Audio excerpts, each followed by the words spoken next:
Hello everyone, कैसे आप सभी लोग। द पॉलिटिकल मास्टर में आप सभी का स्वागत है। आशा करता हूं कि आप सभी लोग स्वस्थ होंगे और सही प्रकार से अपने एग्जाम की तैयारी में पूरे जोर शोर तरीके से लगे होंगे। दोस्तों, आज इस वीडियो में हम क्लास 12 के पॉलिटिकल साइंस का पाठ्य पुस्तक का नाम है समकालीन विश्व राजनीति का एक और इम्पोर्टेंट चैप्टर करने वाले हैं। जी हाँ, वैश्वीकरण। और ये जो चैप्टर दोस्तों सेकेंड टर्म एग्जाम में आ रहा है, तो ऐसे में इस चैप्टर के जितने भी इंपॉर्टेंट टॉपिक हैं, जितने भी इंपॉर्टेंट क्वेश्चन हैं, हम इस वीडियो में कंप्लीट करने वाले हैं। सो प्लीज इस वीडियो को एंड तक देखिएगा, बीच में इसकी बिल्कुल भी मत कीजिए, क्योंकि इस एक वीडियो में हम इस चैप्टर के जितने भी इंपॉर्टेंट क्वेश्चन है सभी करने वाले हैं, जिससे डायरेक्ट आपकी परीक्षा में सवाल पूछे जाने वाले। दोस्तों तो एंड तक देखिएगा। वीडियो पसंद आए तो लाइक जरूर कीजिएगा। चैनल पर नए हैं और चैनल को अभी तक सब्सक्राइब नहीं किया है तो चैनल को जरूर सब्सक्राइब कर लीजिए और बेल आइकन को प्रेस कर लीजिएगा। तो बात करते हैं वैश्वीकरण। दोस्तों, जैसे चैप्टर का नाम है वैश्वीकरण, जहां तो वैश्वीकरण क्या है ये सवाल पूछा जा सकता है, राइट। तो वैश्वीकरण एक बहुआयामी प्रक्रिया है। जी हाँ, क्या है? एक बहुआयामी प्रक्रिया है। अब बहुआयामी प्रक्रिया के माध्यम या मतलब क्या होता है? तो बहुआयामी का मतलब होता है इसका कोई ना तो राजनीतिक प्रभाव अकेला है, ना ही केवल आर्थिक प्रभाव, ना ही केवल एक सांस्कृतिक प्रभाव। ये जो वैश्वीकरण है ये सभी प्रभावों को अपने अंदर समाहित करता है या किया हुआ है, ठीक है। तो वैश्वीकरण क्या है? एक बहुआयामी प्रक्रिया है जिसके माध्यम से किसका प्रभाव होता है? स्वतंत्र प्रवाह। किसी बात करते हैं स्वतंत्र प्रवाह, और वो स्वतंत्र प्रवाह किसका होता है? वस्तुओं का, ठीक है। वस्तुओं का स्वतंत्र प्रवाह, ठीक है। श्रम का स्वतंत्र प्रवाह और पूंजी का स्वतंत्र प्रवाह, ठीक है। तो वैश्वीकरण का एक बहुआयामी प्रक्रिया है जिसके माध्यम से वस्तुओं का, सेवाओं का, श्रम का एक देश से दूसरे देश, एक स्थान से दूसरे स्थान आसानी से संचरण, आसानी से आवागमन और आसानी से प्रवाह, बिना किसी रोक टोक के, बिना किसी बाधा के होता है।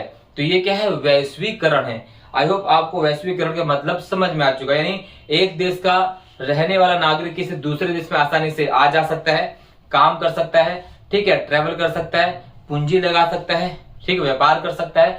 यही क्या है? वैश्वीकरण है।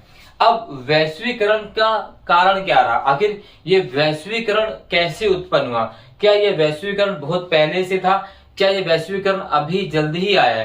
तो अगर हम वैश्वीकरण की बात करें दोस्तों, तो वैश्वीकरण की अगर हम प्रवाह की बात करें तो ये जो साम्राज्यवादी शक्तियां हैं या जो देश अपने सीमा का विस्तार कर रहे थे, तो ये वैश्वीकरण तभी से विद्यमान था, बट अभी वर्तमान रूप में कुछ ज्यादा प्रमुखता से देखा जा रहा है। तो वैश्वीकरण के कारण क्या रहे? वैश्वीकरण का सबसे पहला कारण जो माना जाता है दोस्तों, वह है देशों के या विभिन्न देशों के आपस में प्रतिस्पर्धा कह सकते हो आप, या पारस्परिक निर्भरता कह सकते हैं। यानी जो भी देश अपने संसाधनों का इस्तेमाल करके कुछ नए संसाधन बनाता है और उस संसाधनों को दूसरे देश में बेचना चाहता है, बेच कर मुनाफा कमाना चाहता है, तो इस प्रक्रिया ने वैश्वीकरण को जन्म दिया। क्योंकि वो देश जो संसाधनों को उत्पन्न करता है, जो संसाधन का निर्माण करता है, वो उसके पास इतनी ज्यादा जनसंख्या नहीं होती कि वो अपनी तमाम संसाधन, तमाम जरूरतों को अपने यहाँ पूर्ति कर ले, और जितने बची हुई चीजें होती है वो दूसरे देश में भेज देता है।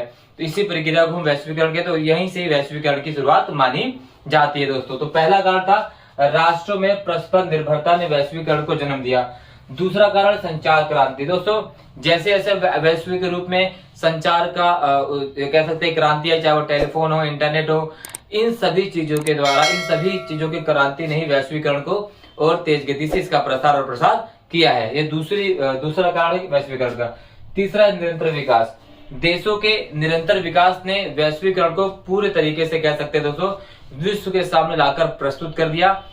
जो भी देश विकास करते गए और वो विकास के माध्यम से जब अपना विकास कर रहे थे, तो उनके जो संसाधन है वो संसाधन माध्यम से आय प्राप्ति करने के लिए या दूसरे देशों को बेचने की वजह से ही इस वैश्वीकरण की प्रक्रिया को का जन्म होता है। तो ये वैश्वीकरण के तीन कारण या प्रमुख कारण माने जाते हैं कि वैश्वीकरण के क्या कारण रहे हैं या वैश्वीकरण की उत्पत्ति के क्या कारण रहे हैं। इसके अलावा अगर हम बात करें दोस्तों, जैसे वर्ल्ड बैंक, IMF, ये तमाम जो मुद्रा या संस्थात्मक देश हैं या संगठन है, इन संगठनों के माध्यम से भी वैश्वीकरण को रोजगार होने में सफलता मिली है। तो ये वैश्वीकरण के कारण है। क्लियर? आई थिंक यहाँ पे आप पूरी तरह समझ चुके होंगे।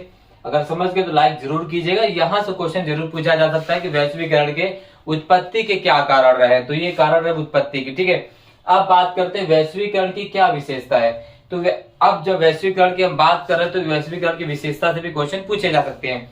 ठीक है। तो वैश्वीकरण क्या है? तो वैश्विक विशेषता क्या? पूंजी, श्रम, वस्तु एवं विचारों का प्रवाह।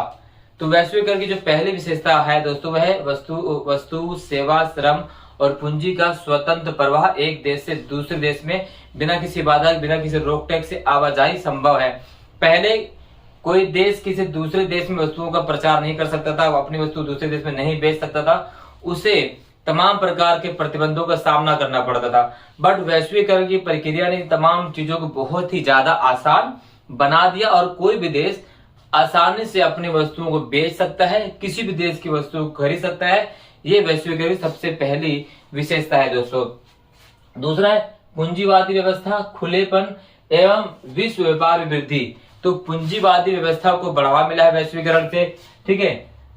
खुलेपन यानी जो अगर हम बात करें कि अब किसी भी देश की वस्तु को आप आसानी से खरीद सकते हैं, बाजार उपलब्ध करा दिया गया वैश्वीकरण ने तमाम। जैसे एग्जांपल में क्या अगर हम बात देखें तो पहले भारत में केवल नोकिया का फोन ही उपलब्ध होता था, हम नोकिया का ही फोन इस्तेमाल करते थे। तो वैश्वीकरण ने क्या किया?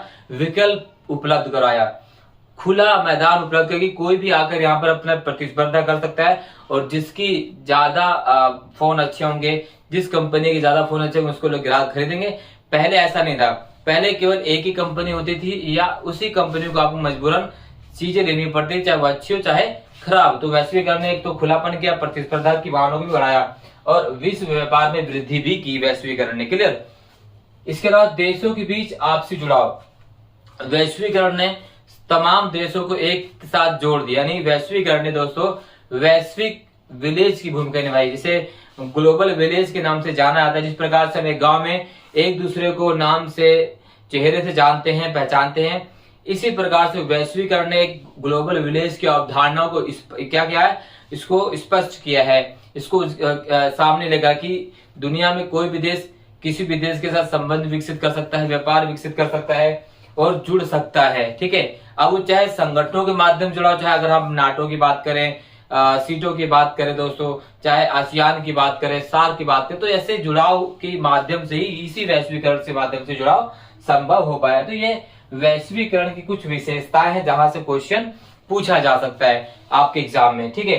अब दोस्तों जो सबसे मोस्ट इंपॉर्टेंट टॉपिक है वो है वैश्वीकरण के प्रभाव। तो दोस्तों वैश्वीकरण के प्रभाव को हमने पहले बताया आपको कि केवल एक ही भाग में तोलकर नहीं देखा जा सकता है। वैश्वीकरण के जो प्रभाव दुनिया पर पड़े हैं वो आर्थिक रूप से पड़े हैं, राजनीतिक रूप से पड़े हैं और सांस्कृतिक रूप से भी इसका प्रभाव पड़ा है। किसका? वैश्वीकरण का। क्लियर? अब आर्थिक रूप से अगर हम प्रभाव की बात करें वैश्वीकरण के दोस्तों, तो आर्थिक रूप से दुनिया में विकल्प की उपलब्धता हुई है, ठीक है। मुद्रा का संचलन बढ़ा है, यानी आप आसानी से मुद्रा के माध्यम से व्यापार कर सकते हैं और आसानी से एक दूसरे देशों के साथ जुड़ सकते हैं। विकास की अवधारणा में बढ़ोतरी हुई, किसे? इसी आर्थिक प्रभाव के माध्यम से देश एक दूसरे से परस्पर जुड़ते हैं, इसी वैश्वीकरण का जो आर्थिक प्रभाव रहा है। और भी बहुत सारी चीजें जिसको हम अलग से पीडीएफ में दोस्तों आप सभी के सामने लेकर आएंगे। जैसे हमारा तमाम चैप्टर कंप्लीट हो जाता है उसके बाद धीरे धीरे हम इंपॉर्टेंट क्वेश्चन की सीरीज लेकर आएंगे। यानी जो माफ कीजिएगा, जो हमने 10 दिन का टारगेट रखा है उसमें वो सारी चीजें आपको मिलने वाली है, जिसके माध्यम से आप 40 में 40 प्राप्त कर सकते हैं। दोस्तों राजनीतिक प्रभाव की बात करें, अब वैश्वीकरण के राजनीतिक प्रभाव की बात करें तो राजनीतिक प्रभाव कहा जाता है कि वैश्वीकरण से राज्य का कमजोर होना, कहा जाता है कि वैश्वीकरण के आने से राज्य की जो शक्ति वो कमजोर हो गई है। राज्य जो है कल्याणकारी कार्यक्रमों को छोड़कर पूंजीवादी या विकासवादी कार्यक्रमों को आगे बढ़ा रहा है। तो इस प्रकार से वैश्वीकरण का इस प्रकार से राजनीतिक प्रभाव आप देख सकते हैं। हालांकि कई आलोचकों का मानना है कि वैश्वीकरण के माध्यम से राज्य की शक्तियां तो कमजोर हुई हैं, बट दूसरी तरफ इस वैश्वीकरण सपोर्ट करने वालों का कहना है कि वैश्वीकरण ने राज्य की शक्तियों को ज्यादा मजबूत कर दिया।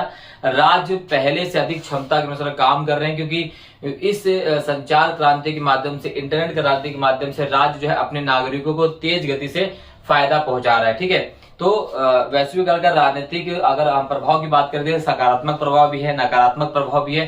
साथ ही साथ दोस्तों अगर बात करें वैश्वीकरण के सांस्कृतिक प्रभाव का, तो वैश्वीकरण से सांस्कृतिक प्रभाव जैसे एग्जाम्पल के लिए आज वर्तमान रूप में देखें तो विश्व लोग क्या खाते हैं, क्या पहनते हैं, क्या सोचते हैं, क्या देखते हैं, इस सभी चीजें जो वैश्वीकरण के अंतर्गत आती है दोस्तों। वैश्वीकरण के कारण अगर हम बात करें तो एक जो सांस्कृतिक विविधता है वो भी देखने को मिलती है। ठीक है, पहनावे में विविधता देखने को मिलती है, पहनावे में समरूपता देखने को मिलती है। ठीक है, मैकडोनल्डीकरण भी इसका कारण है। जैसे आप हम देखेंगे तो अमेरिकी पर बहुत ज्यादा देखा जाता है। तो वैश्वीकरण के कुछ सकारात्मक प्रभाव भी हैं, कुछ नकारात्मक प्रभाव भी हैं। इसमें सांस्कृतिक समरूपता भी और सांस्कृतिक विविधता भी देखने को मिल जाती है। तो इस तरह से वैश्वीकरण के सांस्कृतिक प्रभाव के इसके सकारात्मक रूप से क्या रहे, नकारात्मक प्रभाव क्या रहे, वो भी सारी चीज आपको देखने को मिल जाएंगी। यहाँ से क्वेश्चन आएगा। अब बात करते हैं तो वैश्विक के लाभ और हानि। वैश्वीकरण के लाभ और हानि से भी क्वेश्चन पूछा जा सकता है कि वैश्वीकरण के क्या लाभ रहे हैं या वैश्वीकरण के क्या हानियां रही हैं। वैश्वीकरण के लाभ की बात करें दोस्तों तो वैश्वीकरण के लाभ आप कह सकते हैं कि वैश्वीकरण ने देशों के विकास की भागदौड़ को तेज कर दिया है। ठीक है, दूसरा अगर हम बात करें तो वैश्वीकरण के माध्यम से जो विकासशील देश है उनके सामने प्रौद्योगिकी का इस्तेमाल बढ़ गया है, क्योंकि वो आसानी से दूसरे देशों से प्रौद्योगिकी मंगा सकते हैं, क्योंकि उनके पास इतना संसाधन नहीं है कि वो खुद स्वयं में प्रौद्योगिकी बनाए। बट वैश्वीकरण ने इस प्रक्रिया को आसान कर दिया है।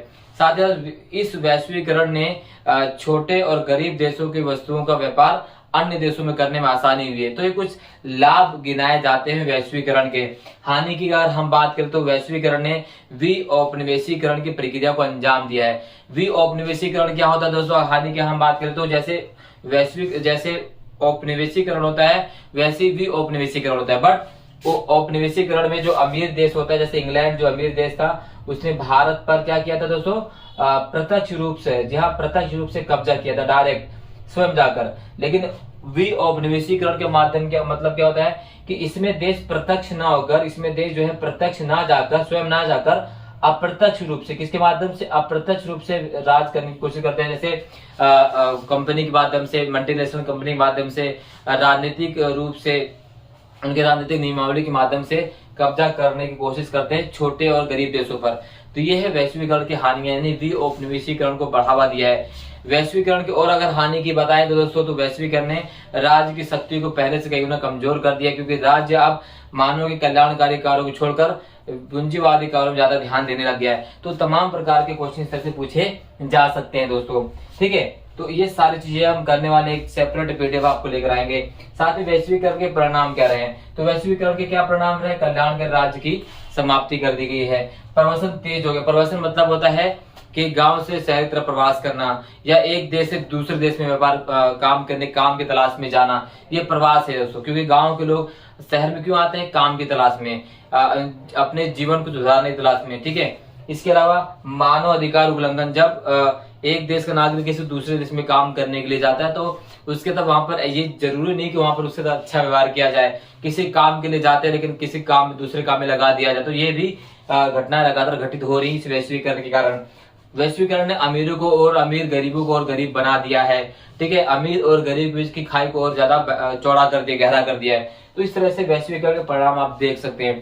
तो ये तमाम चैप्टर है दोस्तों, इस हिसाब से क्वेश्चन पूछे जाने वाले हैं। इसके अलावा WTO वर्ल्ड ट्रेड ऑर्गेनाइजेशन जिसकी स्थापना 1995 में की गई, वर्ल्ड सोशल फोरम WSF, यहाँ से भी क्वेश्चन पूछा जा सकता है कि वर्ल्ड सोशल फोरम क्या है, WTO क्या है। तो ये इस चैप्टर के है दोस्तों जो कंप्लीट पैकेज कहते हैं, कंप्लीट क्वेश्चन जहां से पूछे जाएंगे सवाल आपके, इससे बाहर एक भी क्वेश्चन नहीं पूछे जाने वाले। इसके अलावा वैश्वीकरण का भारत पर क्या प्रभाव पड़ा है, भारत के व्यापार पर इस वैश्वीकरण का क्या प्रभाव रहा है, ये सारे क्वेश्चन आपसे पूछे जा सकते हैं। कंप्लीट जो है दोस्तों पीडीएफ हम लेकर आएंगे। जैसे हमारे 10 डेज का कार्यक्रम समाप्त होता आप 40 में चले जाने में सक्षम हो जाएंगे दोस्तों। इस वीडियो में बस इतना ही, मिलते हैं नेक्स्ट वीडियो में, तब तक के लिए जय हिंद, धन्यवाद। वीडियो अच्छी लगे तो लाइक जरूर कीजिएगा, चैनल पर नए हैं तो चैनल को सब्सक्राइब जरूर कर दीजिए, बेल आइकन को प्रेस कर दीजिए। धन्यवाद।